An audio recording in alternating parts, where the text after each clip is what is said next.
আমি বলবো অল্প সময়ের জন্য আপনারা এসেছেন, সংস্কারও করতে হবে, আবার নির্বাচন করতে হবে, সব সংস্কার হতে করতে পারবেন না, যতটুকু পারবেন এর মধ্যে আমাদের যে হিউজ ম্যান পাওয়ার, আমাদের যে মানব সম্পদ, হিউজ রিসোর্স, এটাকে ডেভেলপ করে আমাদের দিতে হবে।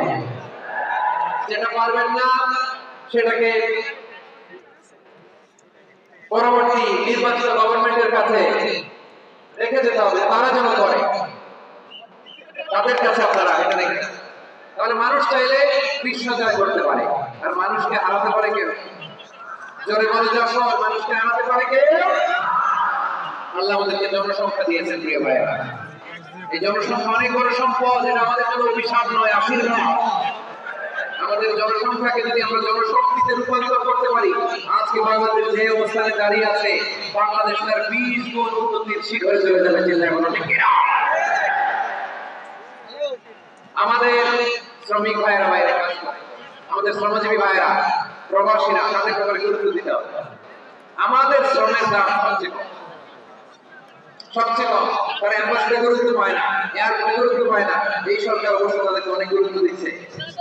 আমাদের অদক্ষ শ্রমিককে যখন আমরা দুবাই পাঠাই, অল্প বেতন পায়, কিন্তু ইন্ডিয়ানরা দক্ষ শ্রমিক পাঠাইলে তারা 3 গুণ বেতন পায়। আমরা আমাদের শ্রমিকদেরকে অদক্ষ ভাবে আর পাঠাতে চাই না, দক্ষ শ্রমিক পাঠিয়ে আমরা রেমিটেন্সের খরচ বইয়ে দেব। আমাদের শ্রমিকদের পাঠানো রেমিটেন্সের টাকায় সদর থেকে আমার দেশের অর্থনীতির টাকা, তাদেরকে সবচেয়ে গুরুত্ব দিতে হবে। আমরা পেয়েছি ফ্রিডম ফাইটার, মুক্তিযোদ্ধা, আর আবার প্রবাসী ভাইরা হচ্ছে রেমিটেন্স ফাইটার। জোরে বলো ঠিক কিনা? তাহলে আমাদের এই জনশক্তিকে জনসম্পদে ট্রান্সফর্ম করতে হবে, ঠিক কিনা বলেন? সরকার জনগণকে এভাবে পলিশ করতে হবে। মা বাবারা ছেলে মেয়েদের মধ্যে কার কোন যোগ্যতা, তাকে ওইভাবে কাজে লাগাতে হবে। সবার এ প্লাস পাওয়ার কোনো দরকার নেই। আমাদের দেশে একটা টেন্ডেন্সি আছে, পরীক্ষায় এ প্লাস না পাইলে কইতে কি করলি, পাশের বাড়ির ছেলে এ প্লাস পাইছে, যা আমার পা দোয়া পানি খা। কি খা? আমি ভাবছি যে পা দোয়া, এ প্লাস পাওয়ার ছেলেদের পা দোয়া পানি, এরকম মানের ব্র্যান্ড বানাইতে হবে। এরকম লেখা থাকবে, এ প্লাস পাওয়ার ছেলেদের পা দোয়া পানি। খাওয়া নাই, এগুলার খাওয়া নাই।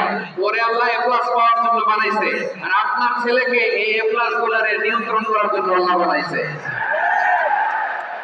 ওকে দিয়ে আল্লাহ কি করবে আপনি জানেনই না। একটা এ প্লাস, একটা এ গ্রেড একটা মানুষের জীবনকে ঠিক করে দিতে পারে না। আপনার ছেলেকে অন্যদিকে যোগ্যতা দিয়েছে, ওদের মনোবল ভাঙবেন না, খবরদার, খবরদার। ছেলে মেয়েদের মনোবল ভাঙবেন না। যাকে দিয়ে যেটা হবে তাকে দিয়ে সেটা করতে হবে, তার প্রতিভাকে সেভাবে কাজে লাগাতে হবে। তাহলে বাংলাদেশ আমাদের এই জনসংখ্যা জনসম্পদে রূপান্তরিত হবে।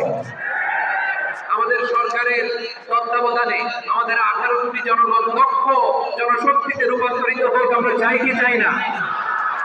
আমরা ভালো মানুষ, শ্রেষ্ঠ মানুষ হতে চাই কি চাই না?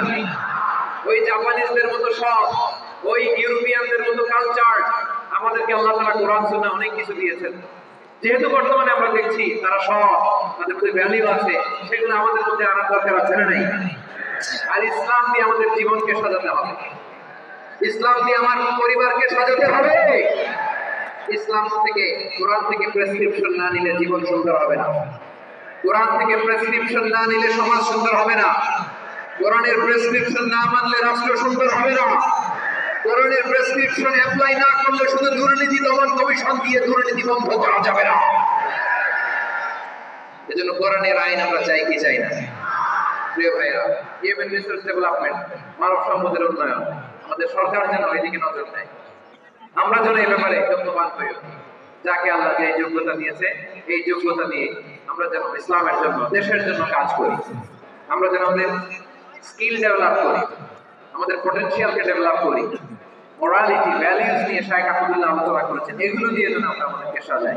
আল্লাহ তাআলা আমাদের দেশকে তুমি নিরাপদ করো, আমরা বলি আমিন। আল্লাহ আমার 18 কোটি জনগণকে তুমি জনশক্তিতে রূপান্তরিত করো, আমিন। আল্লাহ হাতে হাত রেখে, কানে কান মিলিয়ে, খাইয়ে খাইয়ে এই দেশকে করতে পারে, আল্লাহ তুমি তৌফিক দান করো, আমরা বলি আমিন। আমার প্রিয় মহিউদ্দিন ভাই বলেছেন, হুজুর এমন একটা ঘোষণাপত্র দিয়ে যাবেন আজকের এই ঐতিহাসিক যশোরের প্রোগ্রামে, যেটা গোটা বাংলাদেশে মানুষ এটার উপর আমল করে।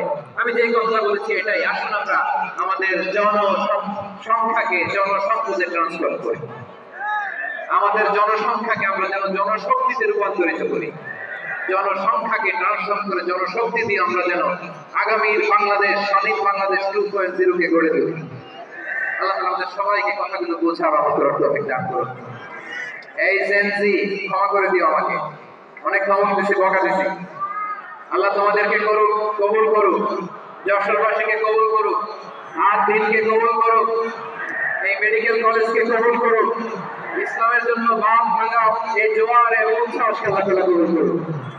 هذا ما عندي والعلم عند الله عليه توكلت وإليه أنيب سبحانك اللهم وبحمدك أشهد أن لا إله إلا أنت أستغفرك وأتوب إليك اللهم آمين ربنا ظلمنا أنفسنا وإن لم تغفر لنا وترحمنا لنكونن من الخاسرين ربنا آتنا في الدنيا حسنة وفي الآخرة حسنة وقنا عذاب النار وبشال আকাশের মালিক, বিশাল জমিনের মালিক, তোমার আকাশ বাতাসের তুলনায় আমাদের হাত দুইটা বড় ছোট্ট রে আল্লাহ। ছোট তুমি হাত পেতে বুক ভরা আশা নিয়ে তোমার শাহী দরবারে চেয়ে রইলাম। আমাদের জিন্দেগির গুনাহ খাতা